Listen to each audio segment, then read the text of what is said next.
Vamos então ao estudo do Livro dos Espíritos, capítulo 6, a vida espírita, capítulo 6 do segundo livro. Nós estamos tratando da percepção, sensação, sofrimentos dos espíritos, que começou na pergunta 237. Semana passada, depois da tempestade, nós vimos a pergunta 255. Tempestade que eu me refiro aqui, para você que não sabe, foi uma provinha de duas questões michureba que eles tiveram que fazer aqui e quase ficaram infartados. Bem, a pergunta 255, nós vimos na semana passada e conversamos longamente sobre ela. Quando um espírito diz que sofre, qual a natureza dos sofrimentos que ele experimenta? E nós vimos que a resposta nos indica que se tratam de sofrimentos ligados às angústias morais, que torturam o espírito mais dolorosamente que os sofrimentos físicos. E na semana passada,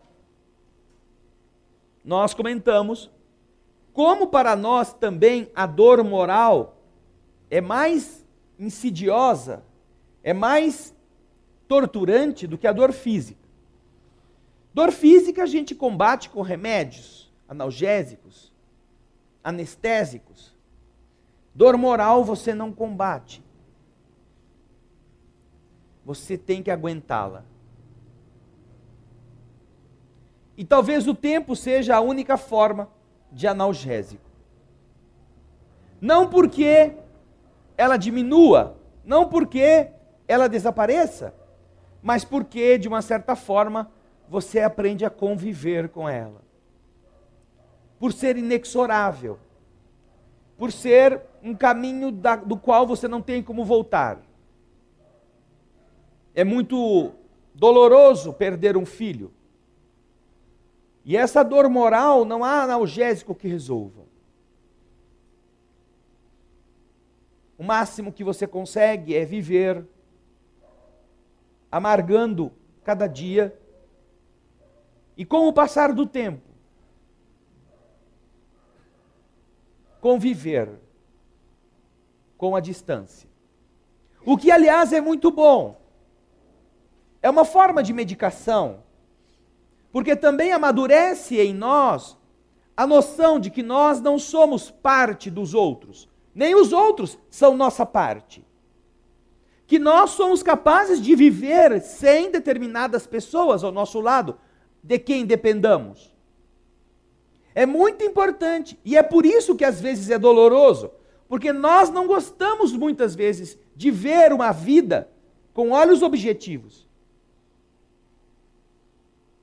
Nós temos esta dor de enfrentar o que nós somos da forma como é possível, compreendendo aí dois fenômenos. Primeiro, que você não perdeu a pessoa. Se você é cristão e acredita no cristianismo, a primeira certeza que você tem é de que ninguém morre. E a segunda é de que você precisa administrar-se. Porque se ele ou ela teve a oportunidade de voltar para o outro lado da vida e você ainda não, espere chegar a sua vez, fazendo o que é preciso fazer para aproveitar cada dia. Se você deseja voltar para o lado de lá e ter a satisfação do reencontro, seja digno dele. Porque se você tentar voltar de forma atabalhoada pela porta dos fundos, ou se você relaxar e então entregar-se a todo tipo de disparates, para que esses disparates te conduzam mais depressa, o que vai acontecer disto é que você não vai poder encontrar-se com aquele ser, porque você não foi digno deste comportamento. Então é necessário que nós aprendamos essas duas coisas. E é bom que seja assim, para o nosso amadurecimento. para que nós nos tornemos adultos no afeto. Então, nós vimos que dói mais esses sofrimentos do que perder um braço, do que sofrer uma enfermidade, porque você não tem remédio para isto. A falta de remédio é o remédio. Agora nós vamos para a pergunta 256. Se as angústias morais o torturam mais dolorosamente do que os sofrimentos físicos, como foi a resposta, Kardec pergunta: por que alguns espíritos se queixam de sofrer frio ou calor? Coisa que não tem nada de moral, não é uma angústia moral. Ah, eu estou com saudade. Ah, eu estou com depressão. Ah, eu estou com medo. Não é nada moral essa angústia. Sentem frio, sentem calor, sentem dor. Por quê? Se a resposta é que eles sentem angústias morais, como explicar aqueles espíritos que se queixam de sofrer o frio e o calor? Como? Como explicar isso? Opiniões, podem levantar a mão.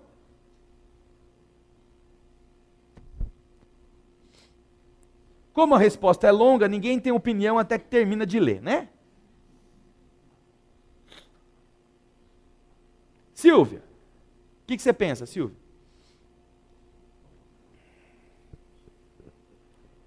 Que muitas vezes eles passaram frio, calor, fome quando estavam encarnados e eles não se desligaram do corpo após a morte.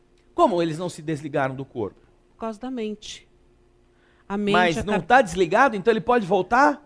Levantar da tumba? Eles pensam que ainda estão vivos, né? No corpo, na carne. Mas na realidade é o espírito que está sofrendo, que está revivendo o que eles passaram. Então eles já se desligaram do corpo. Já se desligaram. O corpo não tem como voltar à vida, é isso? Não. Ok. Ok. O que mais?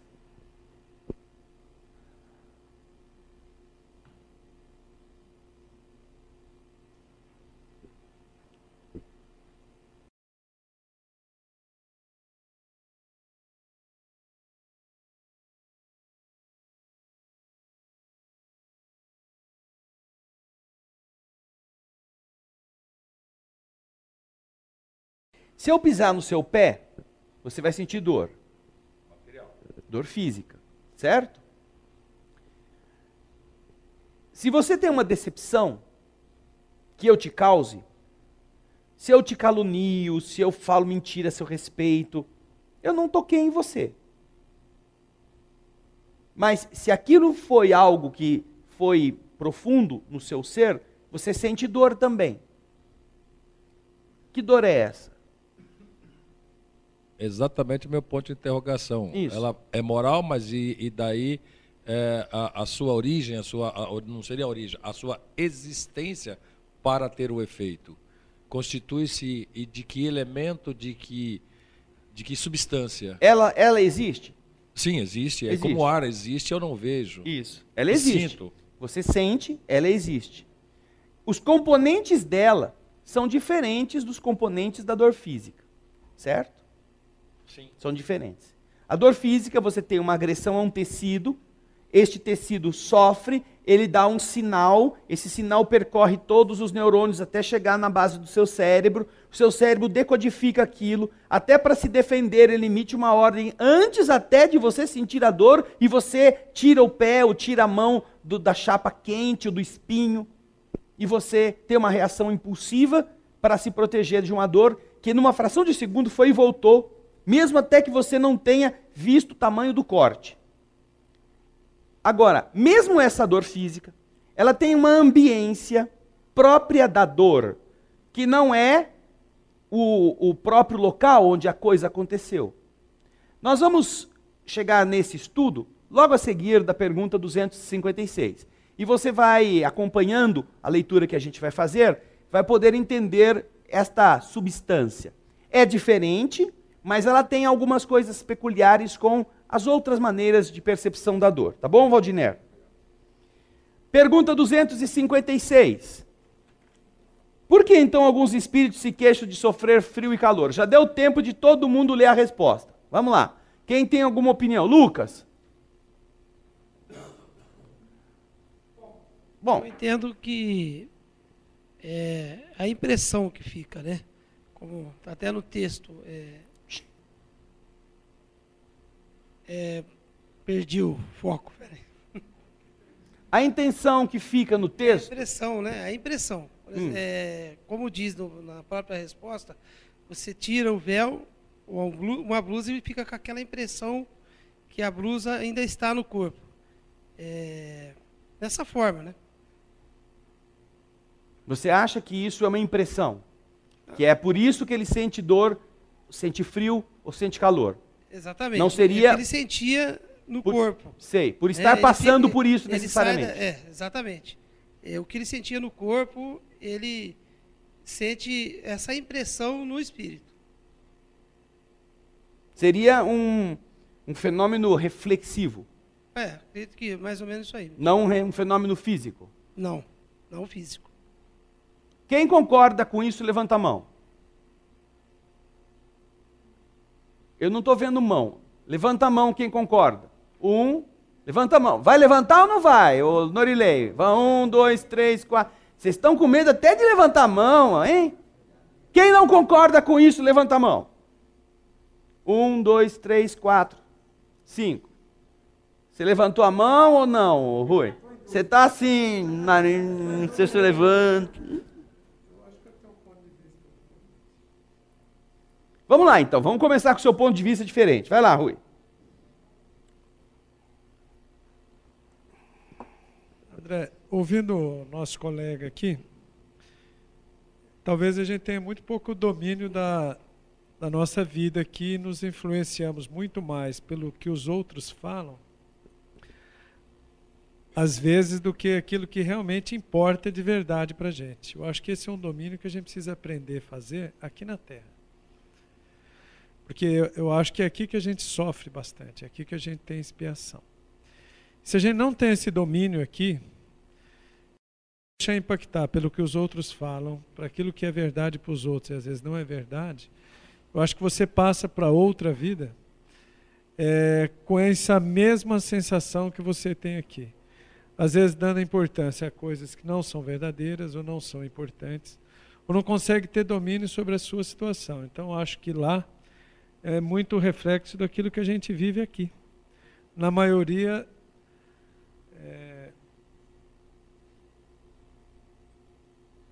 talvez na maior parte da nossa vida, se a gente não se propõe a estudar, entender, ou aprender com os outros, ou perceber aquilo que de fato é verdadeiro, daquilo que a gente deve separar e trazer para dentro da gente, porque a gente absorve muito os outros na nossa vida. Tudo bem. Na prática.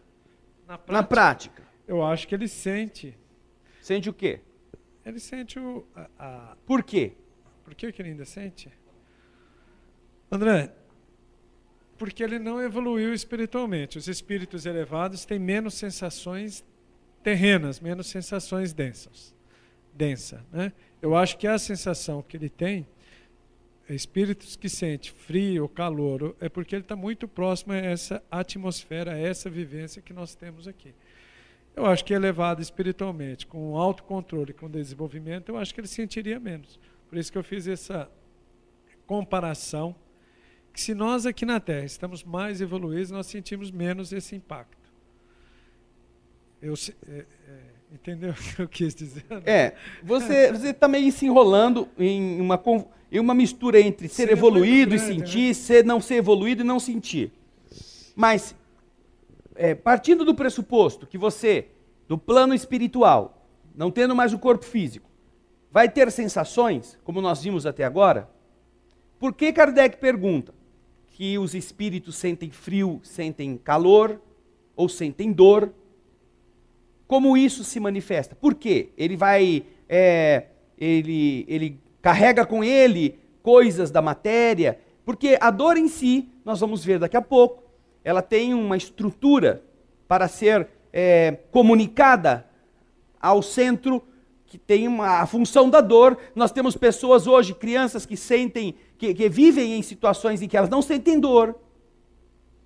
E essas crianças brincam de super-homem, pulam do quarto andar, se estatelam, já quebraram 80 vezes o braço, 40 vezes a perna, e eles não sentem dor.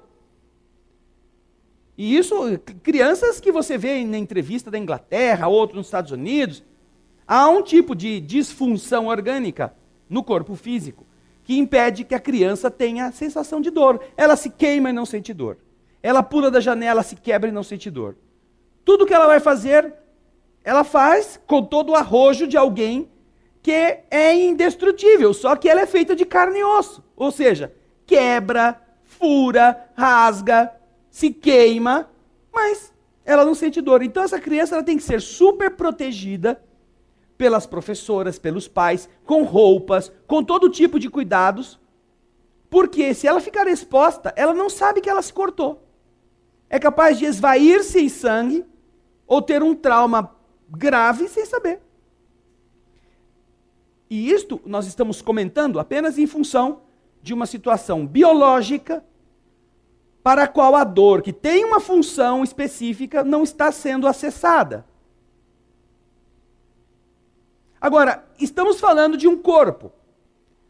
Kardec está falando de um espírito.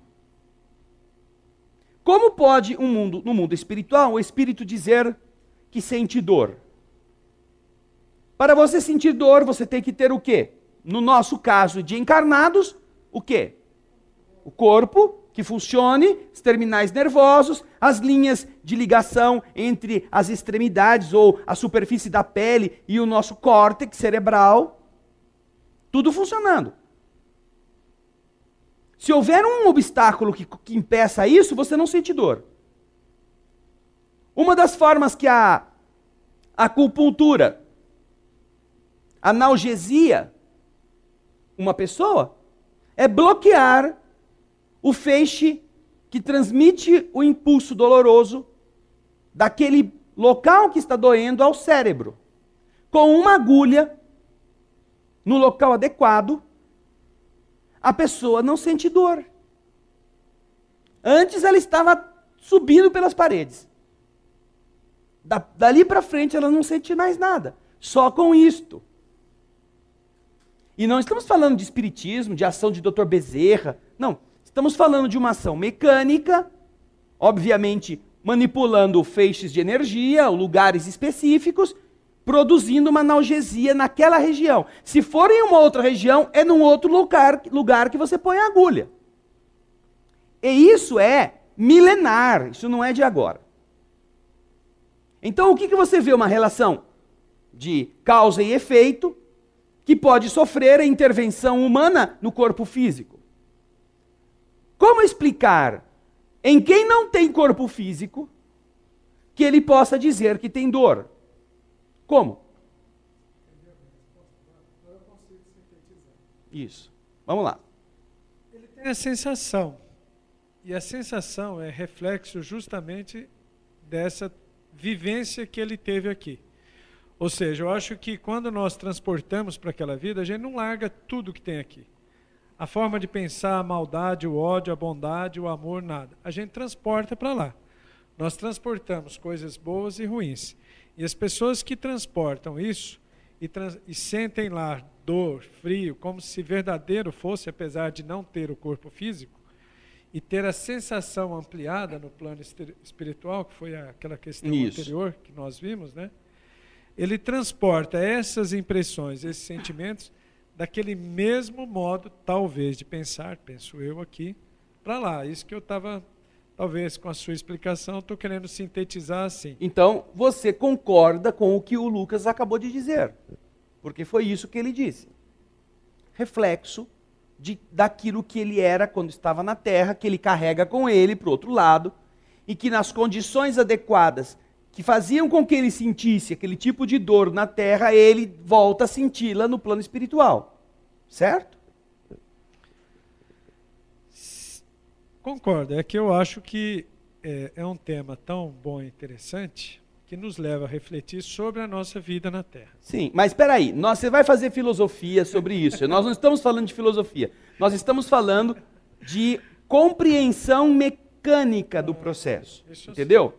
Eu concordo com você, tudo aquilo que você vai dizer depois. Causa, né? Mas nós estamos tratando da questão específica se o espírito sente dor ou não sente dor. Sim. E Kardec dizendo, como é possível você explicar que ele sinta dor se ele não tem o corpo?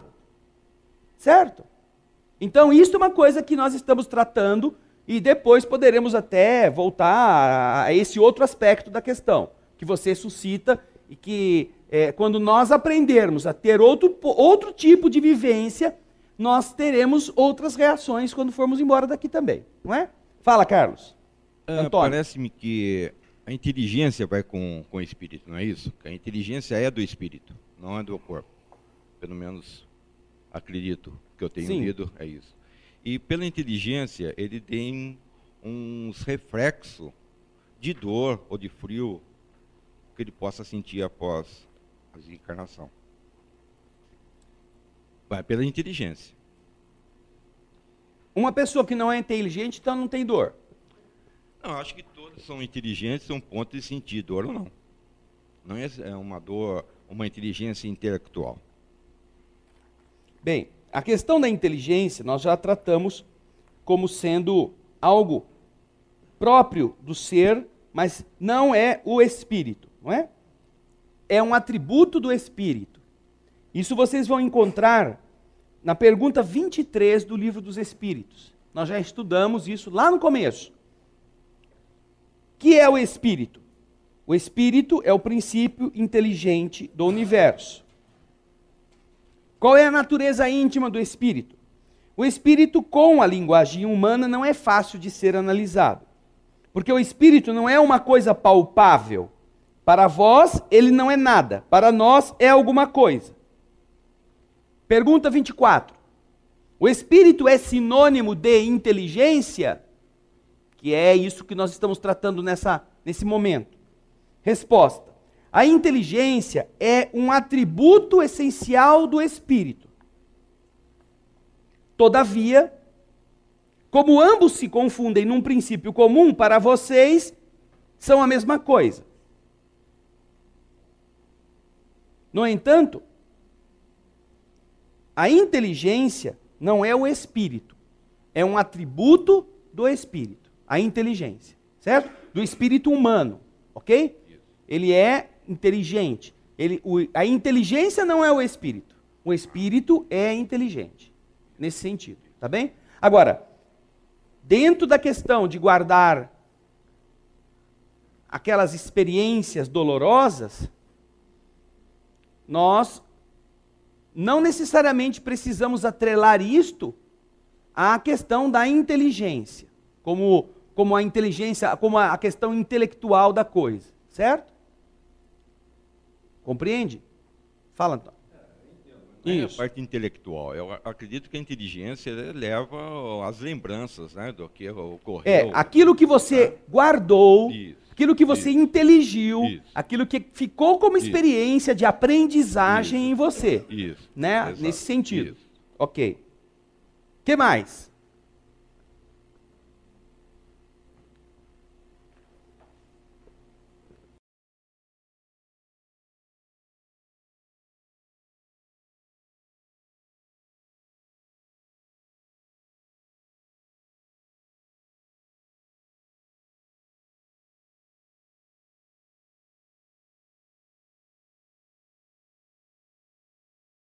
Você está confundindo dores.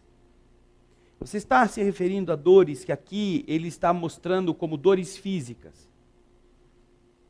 Enquanto que você está se referindo a dores que são, na verdade, angústias.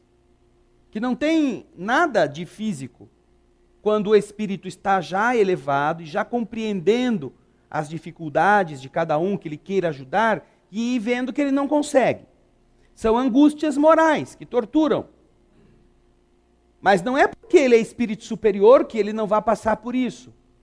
Naturalmente que quanto mais é elevado, os espíritos puros não sentem esse tipo de dor. Não sentem. Porque na sua capacidade plena, no que significa essa pureza, como nos explicam os espíritos, eles sabem que aquele câncer naquela criança é um processo de melhoria que aquele espírito precisa. E o que ele pode fazer é lutar para ajudar aquele ser a vencer a etapa dolorosa da dor. Ele sabe que a lei de destruição faz parte dos cânones do universo. A lei de destruição acelera a evolução de uma coletividade que caminha em algumas décadas, o que levaria séculos para ela andar. E não é por causa de ser uma lei de destruição que os espíritos vão entrar em depressão. Ai, a gente sabe que a lei é assim, mas deprimo só de ver aqueles coitadinhos boiando, os corpinhos dele levados pelo tsunami. Ou você entende a finalidade do universo e como ele funciona,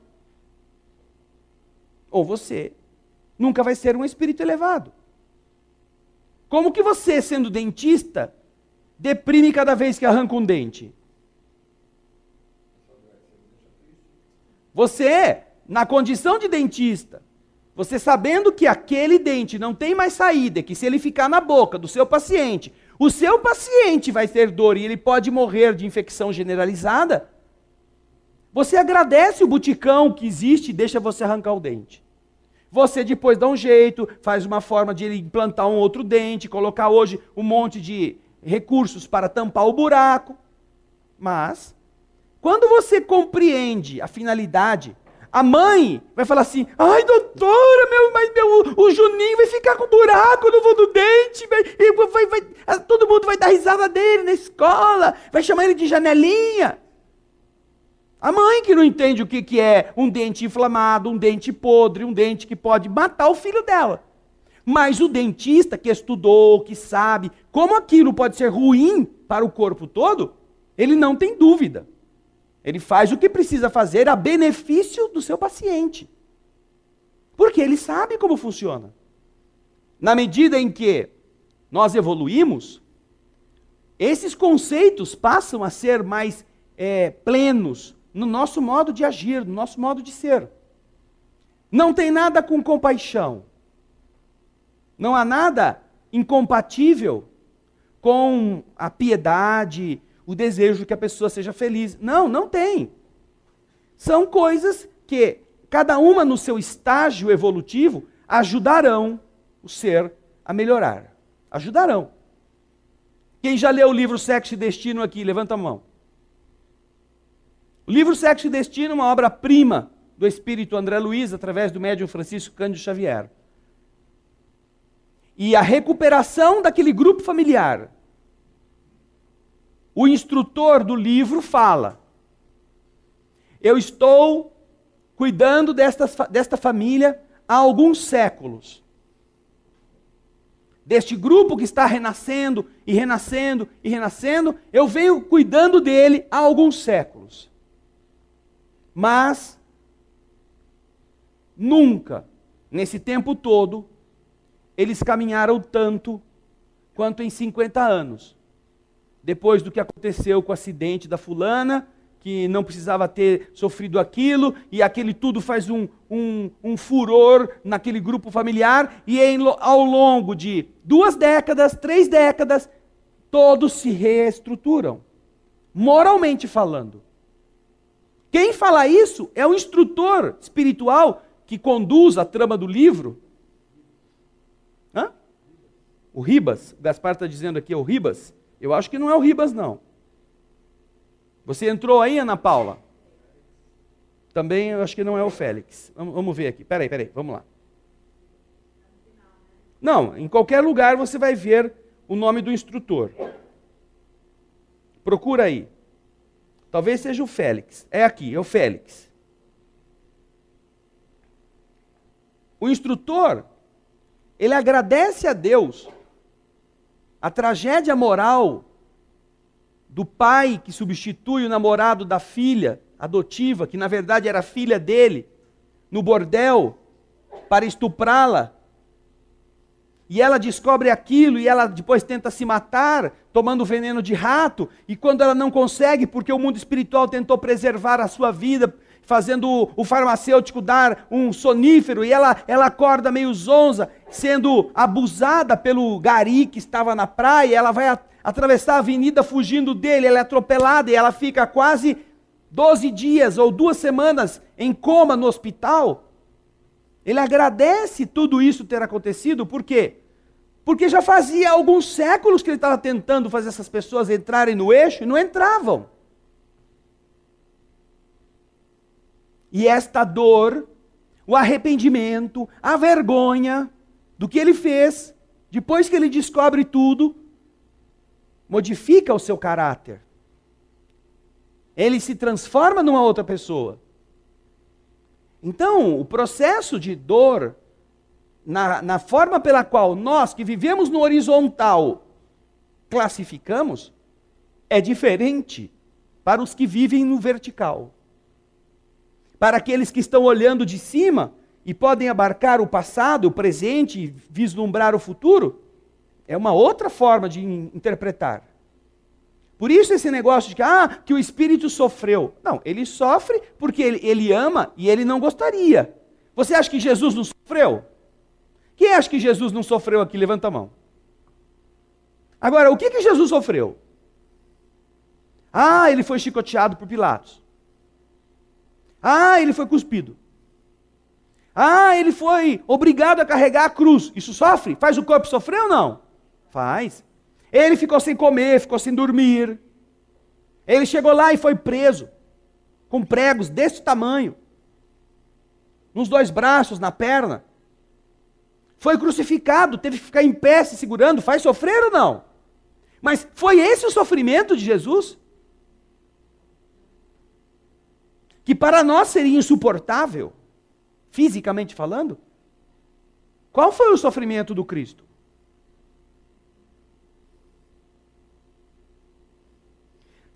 Qualquer um que olhasse Jesus pelos nossos olhos humanos, diria que o maior sofrimento do Senhor foi ver a nossa ignorância.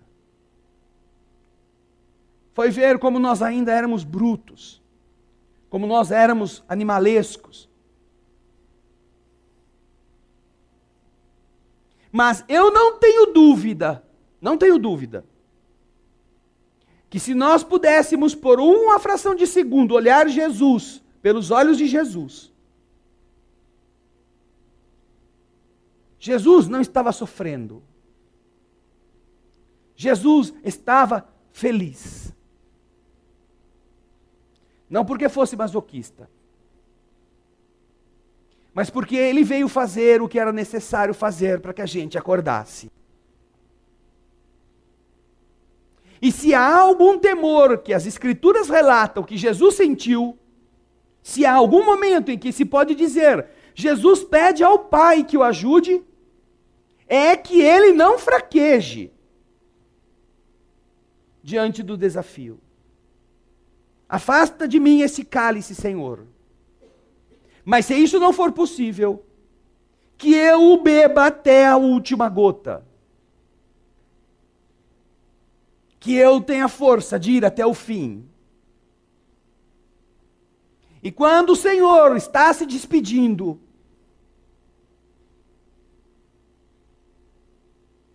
observando as leis do universo como são, eu não vejo um momento mais glorioso no céu do que este. Em que alguém tem tanto amor por outros que se deixa matar, porque sabe que desta culpa vai surgir a salvação de todo mundo. Que desta vergonha, desta injustiça flagrante, começa o ser humano a se reerguer. Que pai não ficaria feliz? Que pai? Depois de uma vida tentando botar o filho no rumo certo, descobrir que se ele beber o copo de veneno que o filho lhe está estendendo como remédio, disto vai redundar a salvação do seu filho. Se você lutou a vida toda para que o seu filho se salvasse, e você o ama, e você deu provas disso ao longo de toda a sua jornada,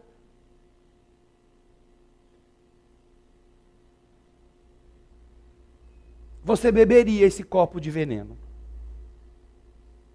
Com a certeza de que se isso for necessário para que o seu filho se torne uma pessoa de bem, vale a pena.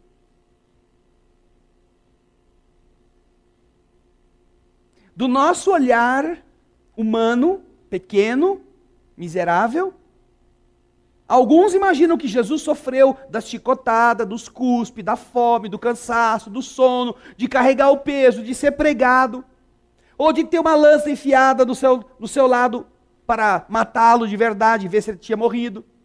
Outros vão dizer, não, Jesus sofreu porque ele foi traído, foi enganado, foi julgado injustamente, padeceu sem merecer, todos os seus amigos o deixaram sozinho. Mas se você olhar pelos conceitos que Jesus deixou para a gente aprender o que é o amor, sendo ele Jesus como é, eu não teria nenhuma surpresa em descobrir que isso foi a maior festa para a sua alma. Que tudo tenha acontecido como aconteceu. Porque como o ser que dirige os destinos da humanidade, sabe ele que é preciso um trauma muito grande para fazer acordar os que estão hipnotizados pelo mal. Já havia vindo Moisés, havia aberto o mar vermelho, havia tirado o Egito, o povo hebreu do cativeiro, havia feito chover maná, havia extraído a água da pedra, já havia vindo, feito todas estas grandes coisas em nome de Deus, e o povo continuava mesquinho como sempre. Os profetas vieram, fizeram milagres, profecias, falaram de todas as coisas que vinham pela frente esperando o povo eleito, e o povo não queria saber de mudar. Deturparam os ensinamentos de Moisés para adequá-los aos interesses dos seus escambos, das suas trocas. Mas, diante de tantos que se sacrificaram para vir dizer ao homem como agir inutilmente, imagine a felicidade daquele que se candidata, eu vou agora lá e resolvo isto. E vem Jesus e muda a substância da água em vinho, dá de comer à multidão, multiplica pão, peixe, cura enfermidades, faz cegos enxergarem, mudos falarem, coxos andarem, faz voltar à vida aqueles que parecem ter morrido, se modifica na aparência, para que todos os que estão com ele vejam, anda sobre as águas. E quem é que muda a sua conduta? Nem os próprios discípulos que estavam com ele têm a coragem ou a vergonha na cara de mudarem. Vendo tudo isto.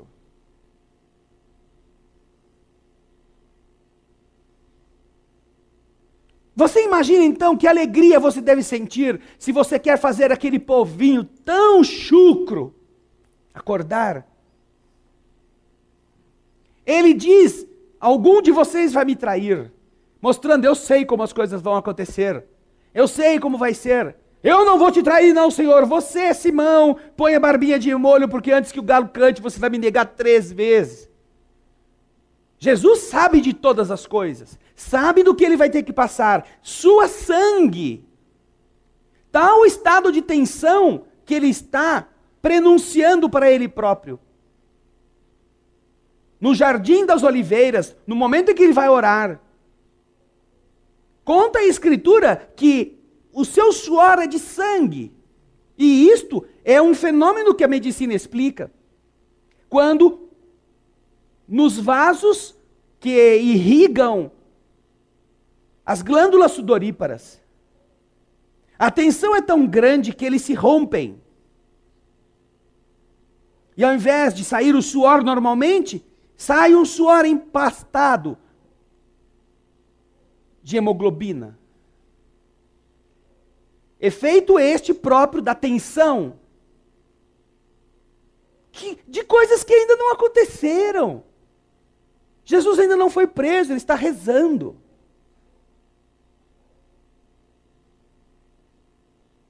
Mas sendo Jesus quem é, e sendo responsável por esse grupo de bichos, eu imagino como ele deve ter ficado feliz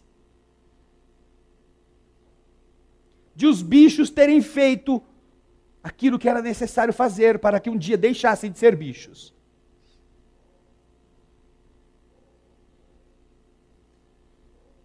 Se ele não sentisse isto, não seria Jesus.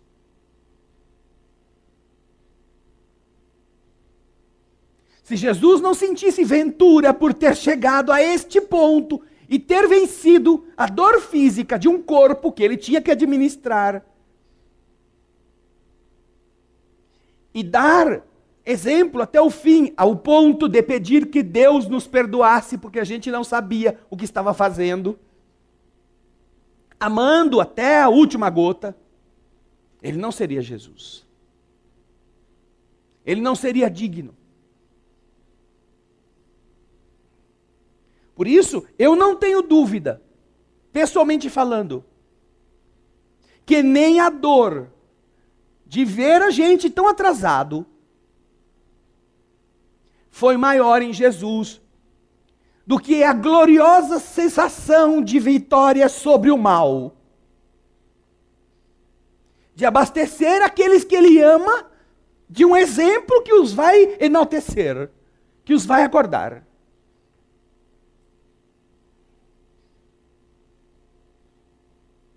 Esta sensação é própria da grandeza do Espírito.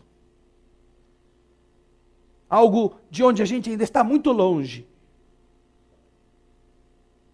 A gente não quer sentir a picada da agulha da injeção que nos vai beneficiar. A gente não aceita sentir o corte do bisturi que vai extrair a doença que pode nos matar. A gente, tem que põe um anestésico, põe um analgésico. Eu não gosto de sofrer, a gente está nesse nível ainda. A gente não gosta nem de sofrer pelas pessoas que a gente ama, para que elas aprendam, para que elas melhorem. Nós temos pavor do sofrimento. Mas Jesus, sem ter ido buscá-lo, sabia que se nós precisávamos avançar, isso dependia dele sofrer. E quem ama e faz por amor, converte este sofrimento no maior gozo que possa sentir.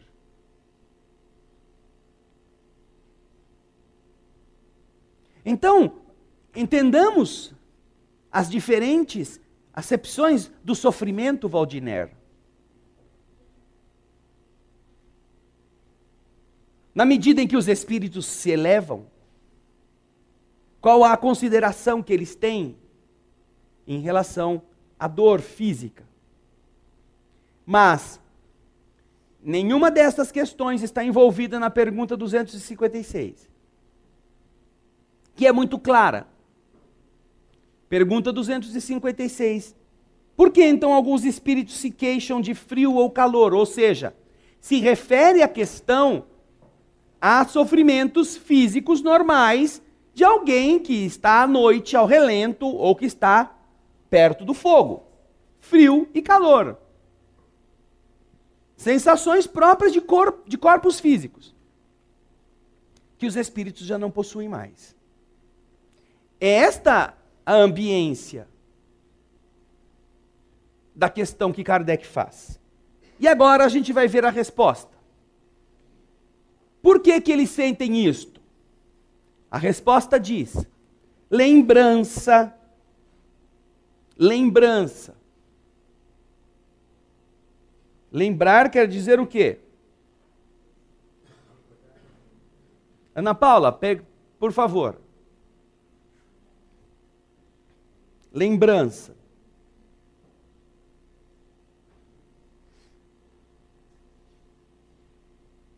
Coisa que se apresenta em um dado momento na memória. Coisa própria para ajudar a memória.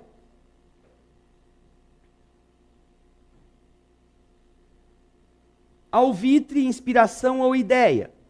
Coisas próprias da inteligência.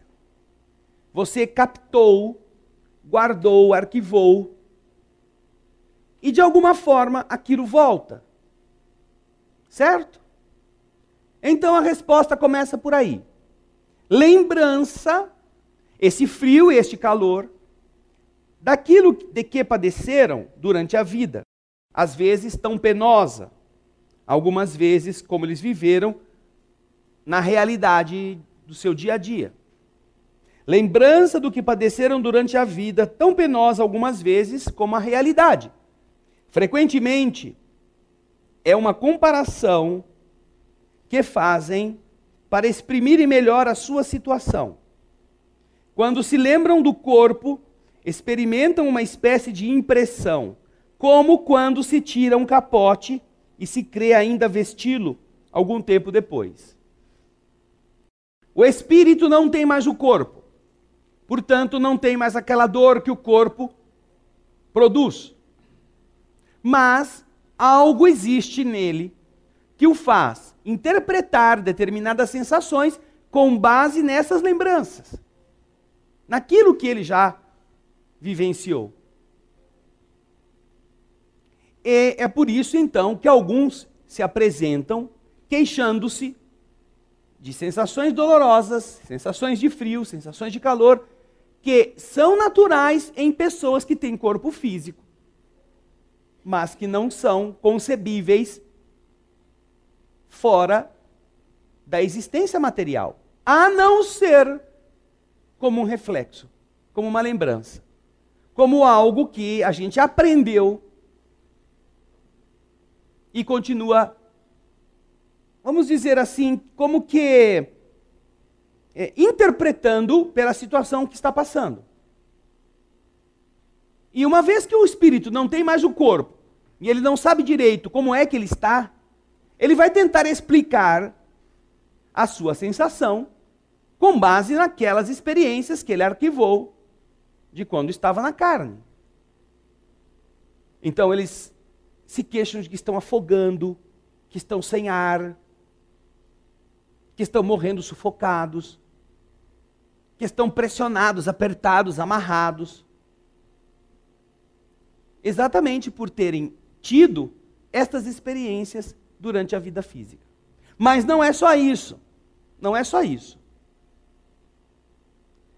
Logo depois da pergunta 256, nós vamos ter uma coisa que se chama... O que é que está escrito aí? Ensaio teórico sobre a sensação nos espíritos. Vocês vão levar isto para casa e vão ler estas 1, 2, 3, 4, 5 páginas. E vão meditar sobre elas. E não vão faltar semana que vem.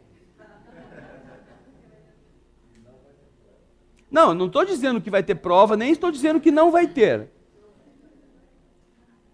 Mas estou dizendo, vocês leiam, porque muito daquilo que nós estamos falando aqui já está explicado.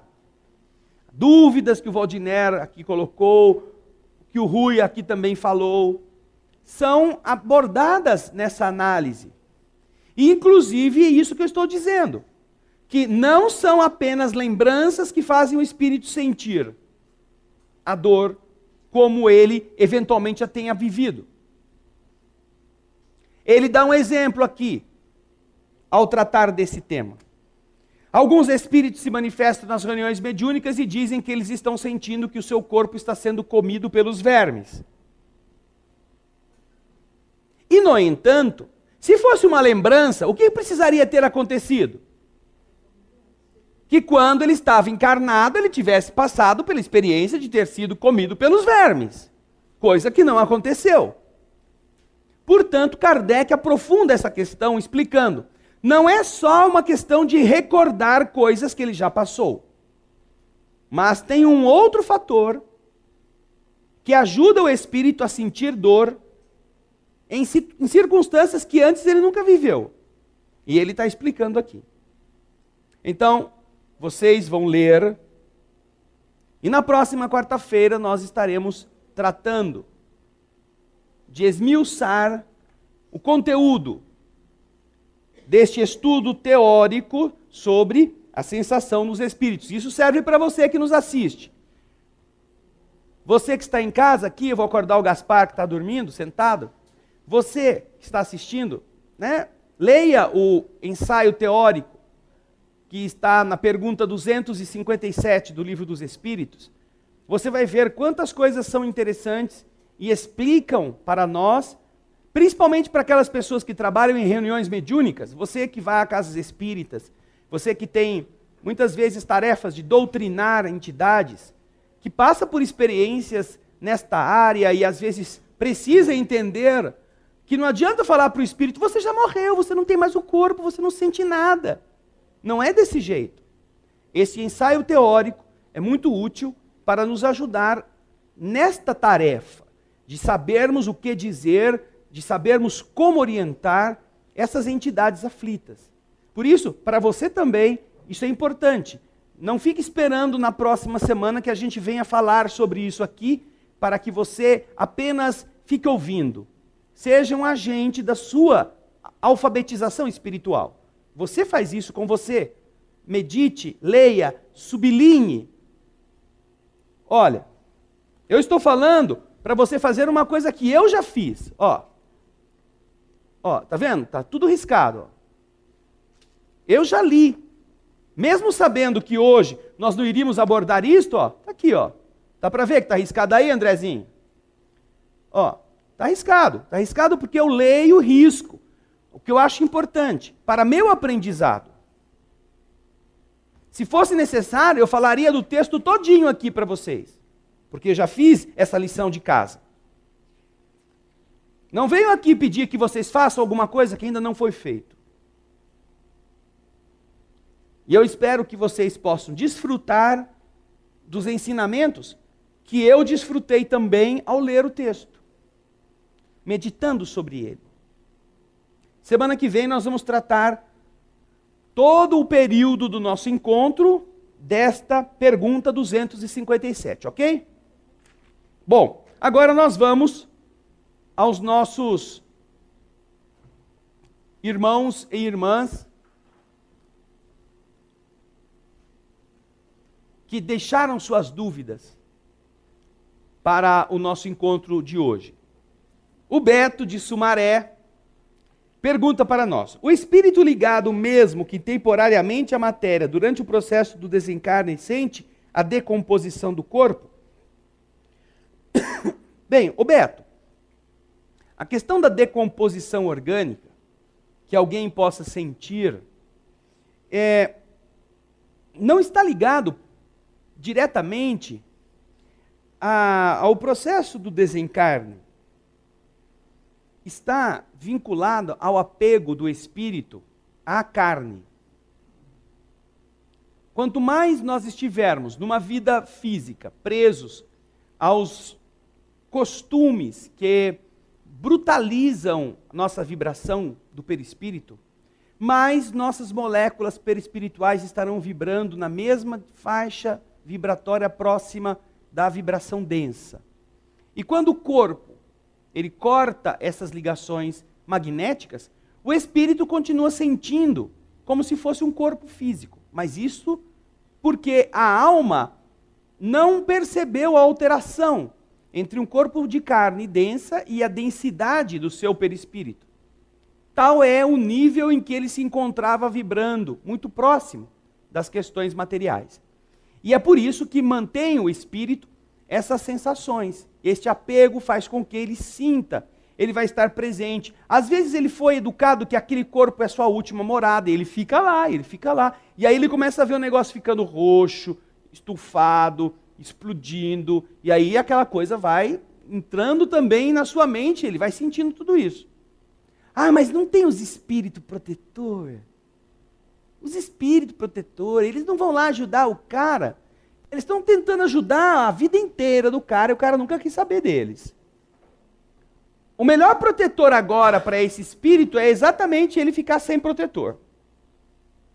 Porque ele precisa passar por isso. Ele criou essa situação para ele mesmo.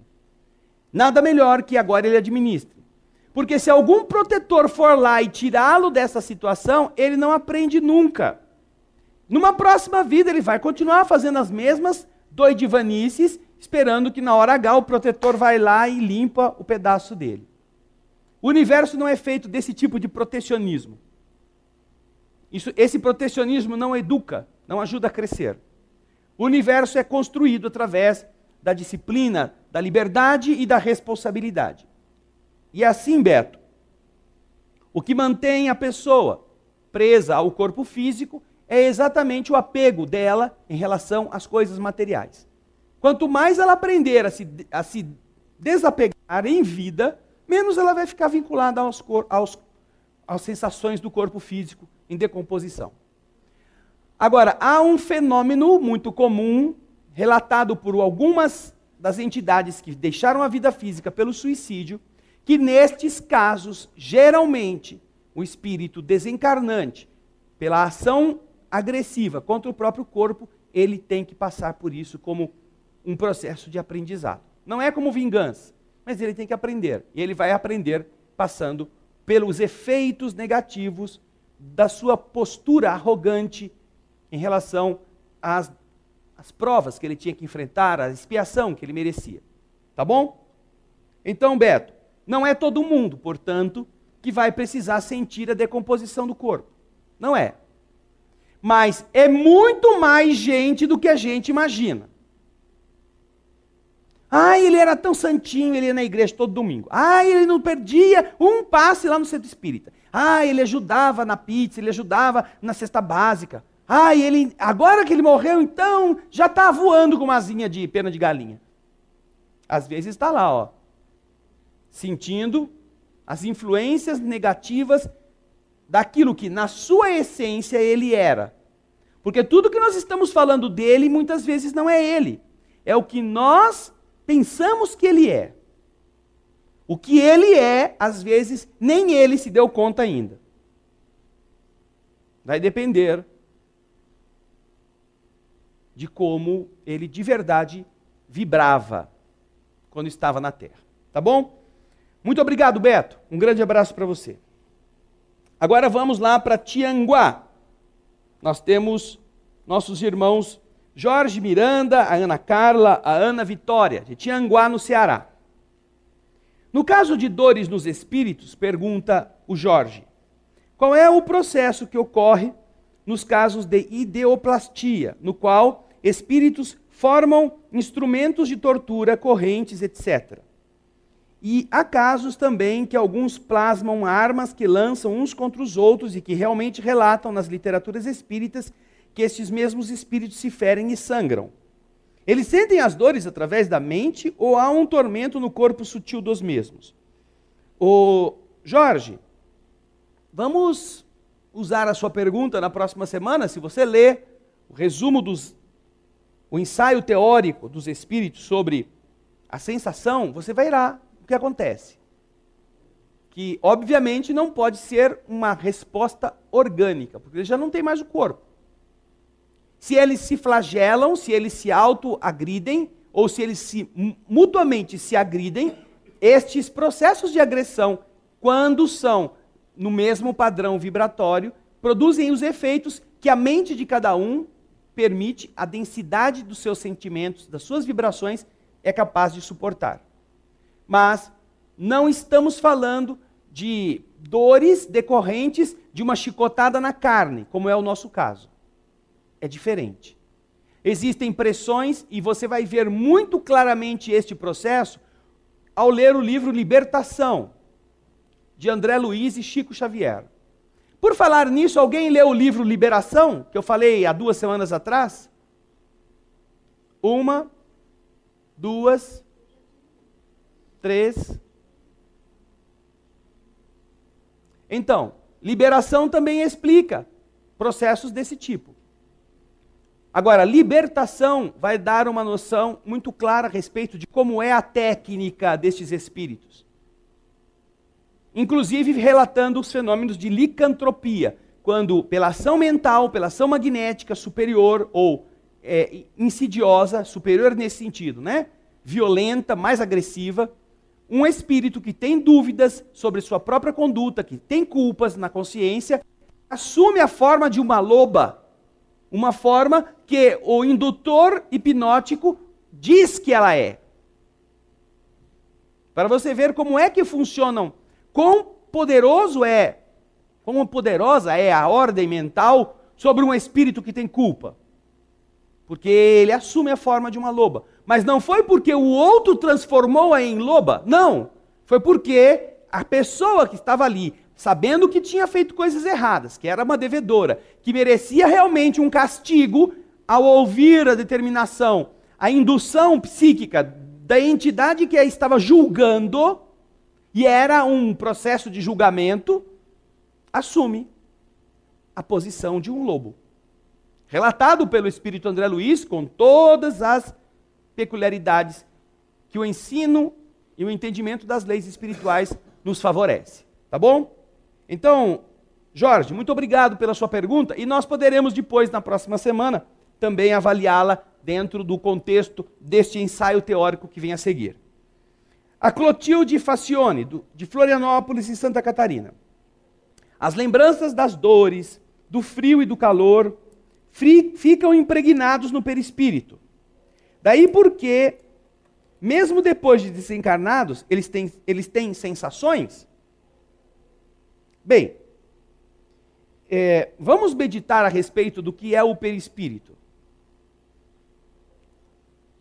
Quando nós falamos das dores, no corpo físico, por estarmos vivos na matéria, essas dores ficam impregnadas no corpo físico?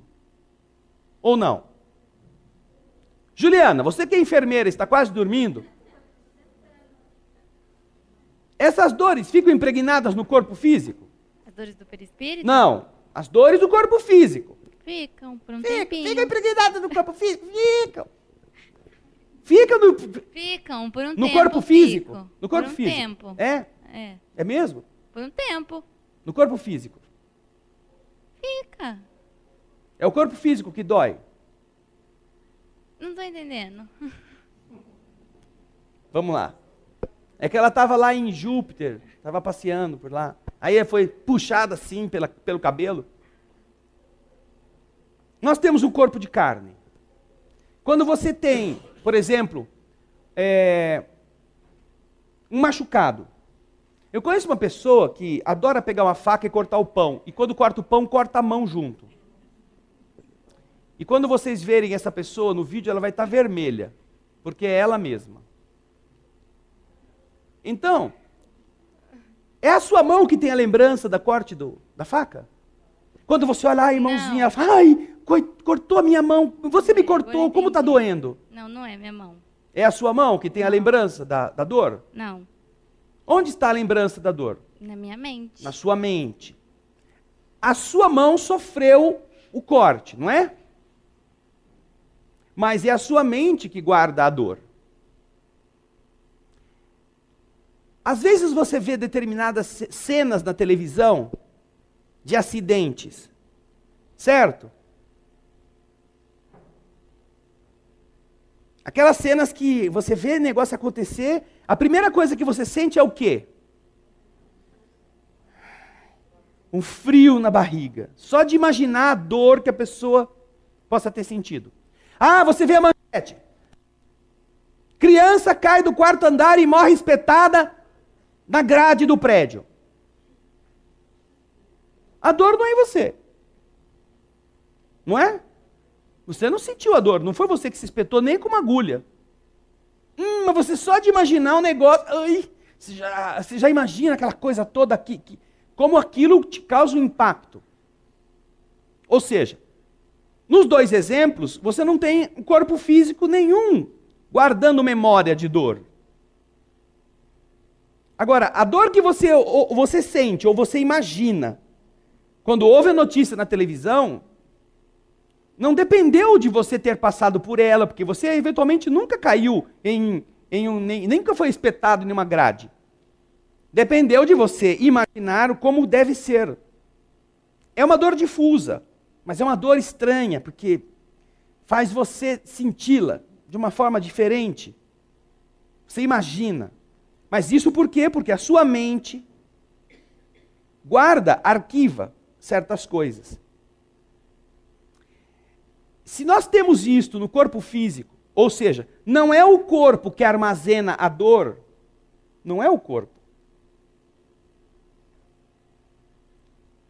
Vamos voltar aqui à pergunta que fizemos outro dia. Quem já teve aqui cólica de rim? Levanta a mão. Vocês que já tiveram cólica renal, não arquivaram a cólica renal, a dor, no rim. Quando vocês se lembram da dor que tiveram na cólica renal, você lembra da dor na cabeça, dentro da sua mente. Você arquivou como aquilo foi, que jeito foi, onde começou, como que acabou. Mas o seu rim não dói mais.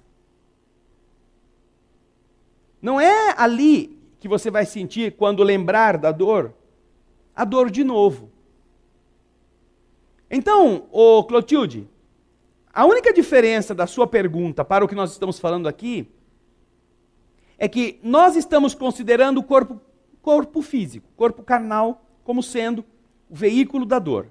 E você está falando de perispírito, que é também um corpo de matéria. Do mesmo modo que o corpo físico não guarda memória da dor, o perispírito também não tem essa função. Não é o perispírito que guarda memória. O perispírito é apenas o veículo que essa sensação é transferida ao espírito. Tanto que no ensaio teórico que nós vamos ler logo depois, os espíritos têm dificuldade de dizer com clareza aonde que dói. Por quê? Porque enquanto eles estão encarnados, existem órgãos que centralizam a dor. Você enxerga pelo olho, você escuta pelo ouvido, você sente o tato pela pele, pelo toque.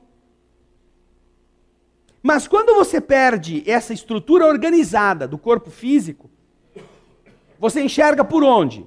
Giliardi? Pela mente, pelo pensamento, pela memória. Não, você enxerga assim, por todo o seu corpo físico, corpo espiritual, vamos dizer assim. Não existe um órgão do olho que faça com que você só enxergue através dele. Você estando no corpo espiritual, você sendo um espírito, tendo um perispírito, você não enxergará mais com o olho, você enxerga com tudo. Ou seja, é uma sensação difusa, da mesma forma como você escuta. Você não escuta com o ouvido. Se você vê em algum lugar que o espírito chegou assim, peraí, deixa eu ouvir o que eles estão falando, peraí. Fala baixo, não estou ouvindo nada. Ou esse espírito ainda não está desencarnado, ou ele não é um espírito nem um pouquinho consciente de que já desencarnou. Porque ele não estará entendendo que ele vai captar as coisas pelo todo. Por isso que às vezes eles têm dificuldade de explicar o que acontece com eles, e eles recorrem a circunstâncias que assemelham. Ah, eu estou com frio. Ele não sabe dizer o que é que ele sente mais ou menos, mas onde é que está doendo? Ah, dói em tudo. Como a história da loira, né? Chegou no hospital e falou, doutor, dói aqui, dói. Dói aqui, dói. Dói aqui, dói. Dói aqui, dói. Mas dói em tudo. É que eu quebrei o dedo. Toda vez que ela punha o negócio lá, doía, porque era o dedo que estava quebrado. É para vocês acordarem.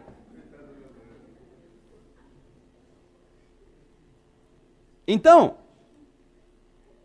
nesse sentido, Giliar, o espírito não tem órgãos onde a dor, onde a visão, onde a audição se localizam. Ele capta por um todo. Agora, ele captando por um todo, onde é que ele arquiva tudo? Aí sim, onde você falou, na mente. Tudo o que ele sente e vai arquivar na mente do espírito.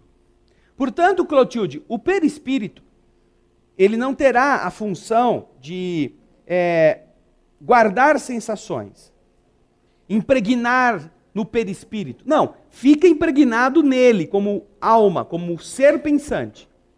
Tá bem? Do mesmo modo, não fica impregnado no corpo a dor que o corpo passa. A lembrança se estabelece na mente do espírito encarnado. E ele pode até senti-la de novo, mas ele precisa funcionar a mente para que a sensação aconteça. É nesse sentido que nós queremos deixar aqui a sua participação, que é em função da mente que os espíritos vão identificar determinadas sensações que às vezes nem eles conseguem explicar adequadamente, como Kardec fala neste ensaio, nesse resumo teórico que nós vamos ver na semana que vem. Tá bem? Então, obrigado, Clotilde, pela sua pergunta. E ainda temos alguns minutos para o caso de alguém aqui presente desejar fazer alguma indagação também sobre esse tema. Aqui, Alice, por favor.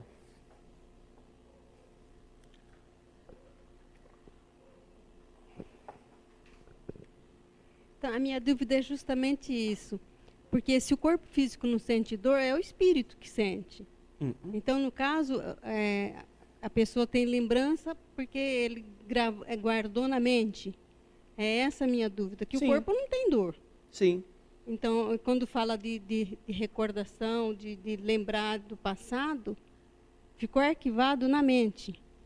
Quando você está falando de espírito, ou seja, alguém que existe sem corpo físico, e este ser está dizendo que sente determinada dor, essa dor para ele é real porque ele se recorda das vezes em que ele passou por isto, quando estava encarnado, e sentiu algo semelhante.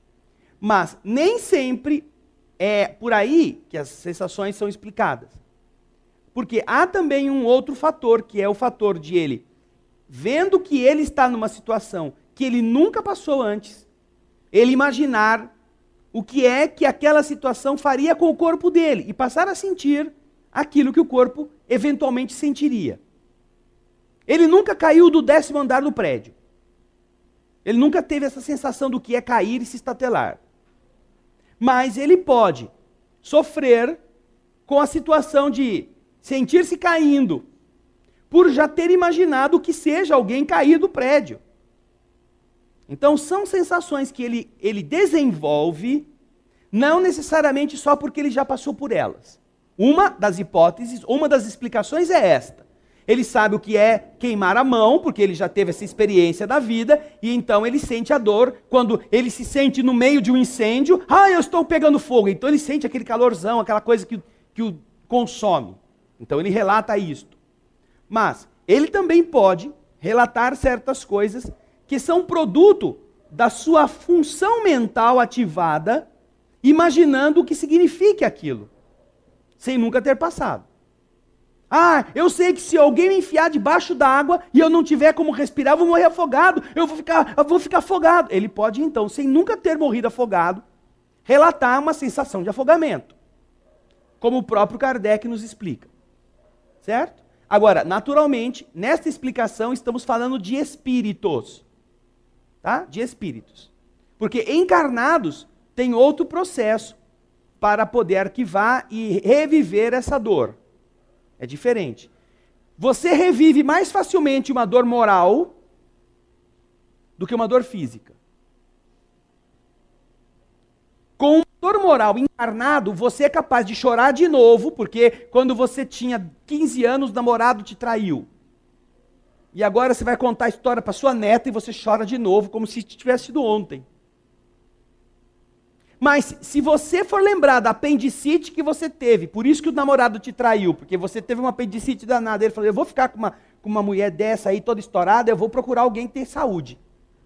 Se você se lembrar da apendicite, você não vai sofrer como sofreu pela perda do namorado, a cirurgia que você sentiu. Ou seja, a memória no encarnado para a dor física, ela é resgatada de um outro jeito, em relação ao do mundo espiritual. Tá bem? Sobre essa questão da dor, o espírito, quando ele tem algum vício, ele prejudica o perispírito e ele leva esse sentimento de dor. No caso, já não é mais a mente, né? Já é uma dor física do perispírito. No caso de um vício, alcoólico ou outros tipos. Nós temos na literatura espírita referência de entidades que carregam consigo a fragilidade desta prática. E, naturalmente, essa fragilidade acontece em decorrência de uma deficiência do querer, da vontade. Agora, também a gente entende, como os espíritos explicam, que uma fração química daquilo que ele utilizou continua no plano espiritual, no seu perispírito, impregnando esse perispírito de uma substância que precisa ser drenada. E esta drenagem perispiritual, provavelmente, eu não sei se em 100% dos casos, mas em boa parte dos casos ela precisa ser feita em um processo reencarnatório. Para que aquilo que ele degenerou e ele impregnou no seu perispírito possa ser drenado por um outro corpo, de uma forma mais rápida, para acelerar essa liberação. Então, naturalmente, que se ele está do lado de lá como ex-fumante, e ele tosse, ele tem falta de ar, não é por causa da nicotina que ele carregou no perispírito. É porque ele sabia que, como fumante, o pulmão dele estava variado, aquela coisa toda. A mesma coisa se dá quando, por exemplo, André Luiz relata um caso de alguém que estava com uma hemorragia depois de ter levado um tiro, por causa do tiro. Ele está com uma hemorragia no plano espiritual. E ele só vai ser estancada essa hemorragia numa cirurgia no plano espiritual para ajudar a mente do espírito a se dar conta de que agora não precisa mais sangrar. Mas não foi o tiro que atingiu o perispírito que está fazendo o perispírito sangrar. É a ideia que o espírito tem de que ele está sangrando que faz com que aquela coisa aconteça. Entendeu? Certo? Aqui você tinha uma pergunta? Já? Ok. Bem, nós chegamos ao final do encontro desta noite. Agradecemos a companhia de todos. Sabemos que é um tema bastante interessante, mas teremos na próxima semana a oportunidade de trabalhar sobre um texto que nos dá muita informação a respeito. De maneira que nós recomendamos que vocês possam lê-lo e na próxima semana a gente converse mais do que tenha que ler parágrafo por parágrafo, mesmo que a gente faça isso, não é? E agora vamos fechar os olhos para que a prece de encerramento nos prepare para o repouso da noite.